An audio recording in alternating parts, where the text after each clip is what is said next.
What's up YouTube, Dale here from Zephyr, and today I'm bringing you commentary from a live duel at locals. On the left we have Stuart playing Ryzeal, and on the right we have myself playing Swordsoul. So we start off by utilising the Ryzeal that lets you send a monster from the extra deck. For those of you that are wondering why he sent Typhon, is he didn't have the Agitator at the time of doing this duel. This was the first locals on the set reveal, so we thought it'd be kind of cool to test these decks out and work it from there. So we go with Sword. Sword then gets into Ice. Now, these are all completely new to me. I haven't looked at the Ryzeals, even though I probably should have by this point. But keeping in mind that this was the Sunday of Anaheim. So this was like Sunday itself. So we just wanted to kind of test out the new deck, see how they could work and roll. Obviously, it would be pretty standard play on this one, going into Duo Drive, searching out two. And then kind of building the board into Detonator. So it's kind of a nice thing to learn and to see how the deck operates. So you can see that I do take my time reading some of the cards, but at no point do I say that my opponent stops playing. Like, I already know I've opened up nothing. I've already said, look, I haven't got anything to interact with you. Like, do your thing, go off. So now we're basically going to be able to see Ryzeal's just build at its full potential, which is absolutely insane. Now, keep in mind, there might be some plays that Stuart doesn't optimize and go fully well on, but again, it's all a learning period. That's why it's quite important to record these local duels so that you are prepared for the bigger, higher, more competitive events. So he gets into Detonator. Obviously, there's Duo Drive on the board. There's now Detonator. And then he does like to play the Lancer that lets you rank on top of an XYZ. So it basically means some of your Ryzeals say that you can't control another copy of itself. So the way that it works is when you go up in the Ray Lancer, it gives you a battle negation, which is kind of cool, and then also means that you're no longer under that lock. So sets 2 and pass. So we've got a Detonator with 3 pops on it at the moment, or I think might even be 4, plus the field spell. And I completely forgot. I didn't even know the field spell had a second effect. So I activate long one in the hand, attempting to summon a token. And this is where I believe we kind of go back to the field spell, because the field spell is really weirdly worded. Like, it activates on resolution. So he's just checking it and he was going, right, yeah, second effect to the field spell. And I was like, wait, the field spell has a second effect, which is actually massively damaging. Didn't even realize it was a thing. So you detach material from a Ryzeal you control, and then it negates the effect. So the long one's like offline. I then activate Emergence, and the reason I was going into long one is I was trying to go into one of my level 10s to clear off the Detonator. Because once I get into the level 10, as long as I don't activate any other effects, I can go into like Chen Ying and try and kill or crash on the Detonator, even though the Detonator can protect itself from being destroyed by battle. And then we go into Emergence, we go to Mo Yi, we activate Mo Yi, reveal into long one in the hand. That gets hit with an Imperm. I can't quite remember exactly what else is in my hand, but like an Imperm and then a Detonator that still has 2 negates. I was like, yeah, no, we'll scoop it up and we'll go game 2. There's just nothing more I can do. So this time I get to go first. I've opened up 2D barrier, the Rui field spell, or the Ryu. A lot of people want to say it's Ryu's, but either or, field spell. And then I believe I got a long one, and I'm like, right, okay, well, I've got to bridge this into another worm so that I can get the long one play. And I think I've also got Emergence as well, so I'm just trying to figure out the best optimized play of doing this. Like, do I want to burn my normal summon? How do I want to do it? So we start off with Ecclesia being my normal summon. We're going to tribute that off. We're going to go into Mo Yi. So that kind of like tries to get a hand trap going, because obviously if they have a hand trap, like, I don't mind them hitting that on an Ash, because then I can activate the field spell, and at least I know if the field spell resolves, I can work my way all the way back into a tire combo and everything else. So it's not the end of the world if my Ecclesia gets stopped. So we go into Mo Yi. Mo Yi reveals, gets hit with a Ghost Ogre, spawns out the token. We then go into the field spell. The field spell is going to banish the worm, add the Dino, and send the Sea Serpent. So we're going to go down the original combo on this one, because we've already burned our normal summon. We had the Sea Serpent, we send the Dino, so that we can then special summon down Protoss by banishing 3. Hakvar was already banished, so I can trigger the Hakvar by banishing obviously the other 3 that we had in the grave, which was Ecclesia, Mo Yi, and the Dino. So Earth, Light, and which one did I say? Earth, Light, and Water. There we go. That's why we added the water to the hand. So we've got Protoss to the board, and now it's basically like just trying to remember what else we can do. So it's not ideal with Protoss, but we activate Protoss Cool Dark just to kind of try to lock everything down a little bit, and then attack for Protoss and Hakvar damage. Sorry, not attack, because this is turn 1. Protoss Cool Dark just to kind of lock out from there, because I'm pretty sure I remember Detonator is a Dark. So it kind of slows it down. I know they do have other they've got a couple of different attributes. I think they've got a fire and a wind, maybe. Don't quote me on that. Again, like I said, I don't know the Ryzeal's to huge detail. Oh, he does have an Agitator. Well, I don't know why I didn't send that during game one. Anyway, so we activate the Educator to negate the Protoss, but the Protoss is still obviously in effect because it's a continuous effect until the end of the next turn. It's not like while it's face up on the field kind of thing. And the set D barrier is going to put them in an issue. So I was like, right, I'll let them commit monsters to the board, because at least with the Protoss can kind of call and nuke the board if I need to. I probably could have let them burn a card, but I was like, at the end of the day, as soon as they put a card on board, if they put an XYZ on board, they can start negating stuff with the field spell, even if the effect's negated. So I was like, let's call D barrier, let's leave the monsters on the board. And at least with Protoss, you can see that I think there's like 2 fires on the board and a light. So it kind of makes it a little bit more awkward. This is the one thing I don't like about the Swordsoul version of the deck, is that you don't ever really want to call light in this deck. And there are some matchups where calling light can be massively effective. So in this one, we do call light, and that's purely because I haven't opened up a route to Swordsoul, which again is really annoying because I can't access the extra deck while I've got that token on the board. I need to get a monster to get there, and obviously at the moment I've got a second D barrier. I think I drew an imperm for turn, and then I've still got the worm in the hand, the Sea Serpent, and this is where I kind of screwed myself over a little bit, is I sided out a second Sea Serpent, whereas if I had the second Sea Serpent, I could have activated the field spell. Oh wait, I couldn't have done the field spell. Oh yeah, sorry, I couldn't have done the field spell to summon the 3, which is why I did Protoss, because I don't have the ritual monster face up. There we go, yeah, right. I'm trying to remember my route of plays on this one. Yeah, so I couldn't get all 3 10s to the board because I don't have a face up, but I was still able to get the Hackvad to the board because of Protoss. There we go, catching myself back up on that one.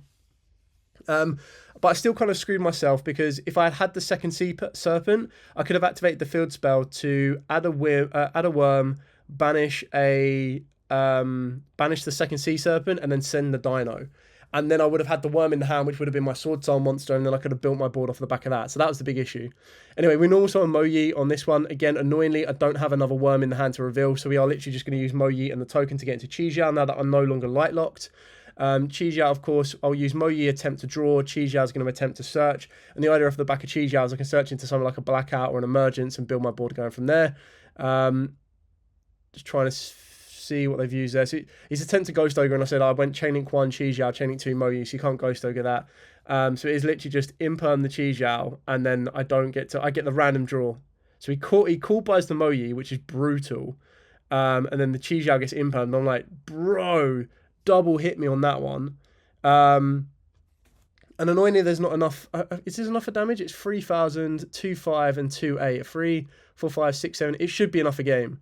And then, of course, he plays the quick play that lets him revive a Ryzeal from the grave, which stops the kill move or the kill attack, which is really disappointing, but it is what it is. I mean, again, I've got 2 options here. Is I can go to main phase 2, use Protoss to blow up that monster and lock them out of it. Or, of course, I can use Protoss to kind of use the effect, blow up the ball, blow up a dark, lock out the darks again. I can blow up a light, but I was like, it's probably more effective for me to have a light on the board because the Yugioh can act as another negate. And then I'm sitting quite happy with a second D barrier. So I'm like, maybe I just call darks and lock my opponent out of those, and that gives me a little bit of an edge going forward. It looks like a cool light.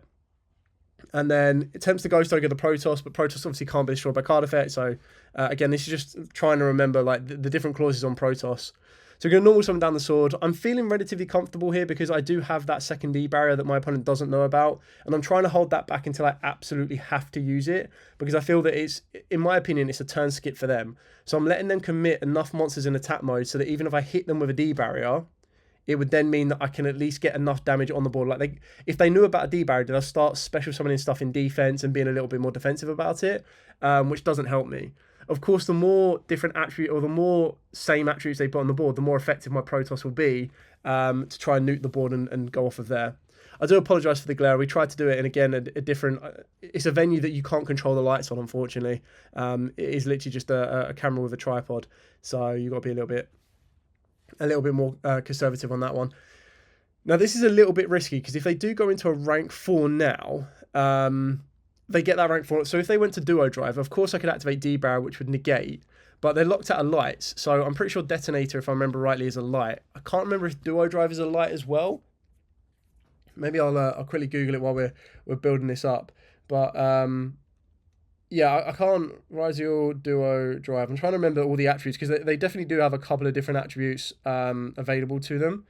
So does make it a little bit awkward. So I think it goes to Baguska, which shifts everything to defense, which, again, this is kind of another benefit of holding back the D-barriers. It means when I get to my turn, I can D-barrier. Okay, so Duo Drive's a fire, so it's Detonator that's the light.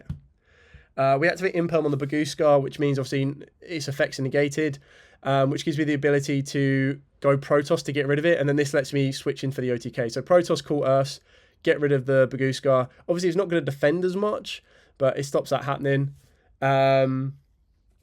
That gets rid of Baguska, but then he changed the Valar, which makes it a little bit more awkward, because now it means I have to get rid of that Baguska, because if it survives, during the next standby phase, everything goes to defense, and it's not much game over, but more annoying. Hackvar in for 3k, and I think that's game, because it's been Hackvar twice, plus a Yugioh once, and then he blocked the Protoss attack, so that's definitely 8-5.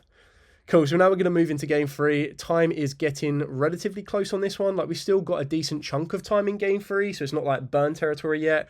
But it is one of the ones where, again, I've not opened up any hand traps, which is really annoying because I've even sided in even more hand traps. I'm pretty sure I sided in Droll in this matchup. So that's one that I've got to be, like... I've already mentioned this, like, Ryzeals Swordsoul are not going to be dominating the meta. But they can kind of, like, within reason, hold their own against Ryzeals and Malices, depending on what they open. Like, with Ryzeals and Malices, it's like, oh, okay, if I can get to my engine piece and then my 15 hand traps, I'm in a good stead. Whereas with Swordsoul, everything they need is like a 2-card combo. Tyre needs a Worm in the graveyard, Long One needs one in the hand to discard, and then Moyi needs one in the hand. So it gets a little bit trickier, and everything, like I said before, is the 2-card combo. Even the Ryzeals, the Ruiz themselves are still like a 1-card combo. Now, I probably should have read this, that he discarded a D-barrier, so I'm like, okay, well, the chances are either he's going to draw into another D-barrier or he's already got a D-barrier on the board, and that's just painful for me because unless I open up access to the Rui, a D-barrier calling Synchros could be massively damaging. Okay, so we do draw a board break of a turn, which is evenly matched, so I'm like, okay, cool, this is going to be... I mean, I don't think evenly matched... Keep in mind, I wasn't expecting anyone to have Malices or Ryzeals for this locals, because it was the first locals. So I'm not sure how effective evenly is against this, and to be fair, I don't think it's that great. I would have much rather have played Book of Eclipse. D-Barrier still locks me out, but I've still got to deal with Detonator, and Detonator itself is a triple pop. A triple Trident, and if they've got the Adjugator against it, it's still going to be an issue. So the question was, what I was trying to ask is, because I've also opened up Lightning Storm, can Detonator protect itself? Because I know there are some cards that can't do, like if they're already marked for destruction, they can't protect, but the judge ruled that they do, it can still protect. So now I had this kind of conundrum of, do I use the Lightning Storm now to get rid of one material, which is exactly what I do, because then it means that there's only 2 disruptions on the Detonator now, and I'm feeling a little bit more comfortable that I can kind of play through it. But even then, it's still 2 disruptions with 4 cards to play through. I think I've got 2 long ones in the hand and an emergence. Both of those cards are going to be quite annoying. I could use long one first, which is probably what I should do, because if I use long one first, there's nothing on the board for the Detonator to pop. But then I've got no way of killing the Detonator without it coming back to bite me. There's no banished cards yet, so my Yugioh isn't stronger. So we activate the long one first. We discard I think I discard the second long one to summon it down, which will spawn the token, which is all in one effect, which means there's nothing on the board because it's a when effect for the Detonator to destroy. Now I activate the emergence, and it's kind of one of the ones that I'm trying to bait out an interaction. We get the Tire because there is a Swordsoul in the graveyard, and I get hit with Draw and Lockbird, and I'm like, it's not the end of the world, but it's still quite annoying. At this point, I probably should have Synchro 10. This is probably where I should go, but this is what I was trying to say, is like, there's not really a lot I can do. Because if they special summon, I can go for the 2 10s that I've got access to is like a Yugioh, and obviously I'm under D-barrier, so I'm not going into anything here. So we hold back the Tire. Like, I could, of course, normal summon the Tire, banish the Swordsoul from the graveyard to try and spawn a token. But then straight away, if my opponent uses Detonator and kills the Tire, I'm not going into any Synchro plays anyway. I'm locked under Synchros because of the token. Like, I'm not building up anything here. So now it's literally like... having to hold back 2 cards in the hand, one that they know is a Tire, so it's not going to threaten their board building. It really isn't that effective. So the only thing I could possibly be hoping on to hold on to is like a Nibiru, and I can't remember exactly what I've got in my hand. But Duo Drive's going to get them a nice little search. Like, Duo Drive's busted. Duo Drive, add 2 Ryzeal cards, get the field spell and the quick play. It's like, bro. Absolutely insane. And that's not even their best card. Like Detonator is arguably their best card, and even that's still mental. Um, so we've got an Exciton Knight, we've got a Duo Drive, and we've got a Detonator. I'm not quite sure why they decided to go into the Exciton Knight because, like, I mean, it does make it a little bit awkward during the next turn. So, spoiler, I do make it to the next turn to kind of play for it. I don't know if they could have completed games. So, I mean, Detonators, I suppose the two defense cards cause an issue because you'd have to go Duo Drive into one, Detonator into the other because Long One's got a nice tidy booty, or Duo Drive into it. And then I take 3k to the face. So I'm not sure if there's an XYZ that could have helped that develop a little bit more. Maybe. I've still got to be careful of this field spell. This field spell's still a pain. So we're going to imperm the Detonator, just so that I don't need to worry about that. We're going to scale the Ryu. The field spell only does monster effects, which is quite beneficial. So we get to get direct access to the field spell. And this is where the Ryus or the Rujis are going to come into place. We're going to activate the field spell, pray and hope that there isn't an Ogre or an Ash there, which luckily there isn't. So now it's all like, do I search on my starter? Do I just go for my big boss monsters? Trying to get the 3 boss monsters to the hand would be more ideal. This is probably where I should have kept the, in hindsight, I should have kept the Lightning Storm. Because then, like, I could have gone Imperm and then Lightning Storm, blow up the board. But I know he's got not Duo Drive, the Quick Play to get back. So we banish the Sea Serpent, we send the Dino, we add a Worm, and I think I added the Long One, so we're going to summon out all 3 to the board. So this gives me my boss monsters. And the reason I'm playing it this way is I've got to be very, very careful to protect from the Exciton Knight, because as soon as I put more monsters, if I have more cards in rotation than my opponent, they just go Exciton Knight and nuke the board. So I'm like, okay, well, maybe I overextend a little bit here because I go into the Vrudras and then I go Moyi, reveal the Long One. That gets hit with a Veiler. I'm like, well, okay, that's annoying. And then I go Vrudras, or I take a bit of time to think about it, but spoiler, I go Vrudras to try and negate the Veiler because I'm like, right, well, I need the Moyi to resolve. And then he goes, his other card in the hand annoyingly is a second Veiler. So he negates both of those. Whereas if I'd probably kept all 3 of my boss monsters on the board, I probably could have killed the Detonator. I could have killed the Exciton Knight, and then I could have killed the Duo Drive. The Quick Play would have brought it back anyway. I mean, this is going to be relatively the same outcome. Like, Moyi would have been a little bit stronger. I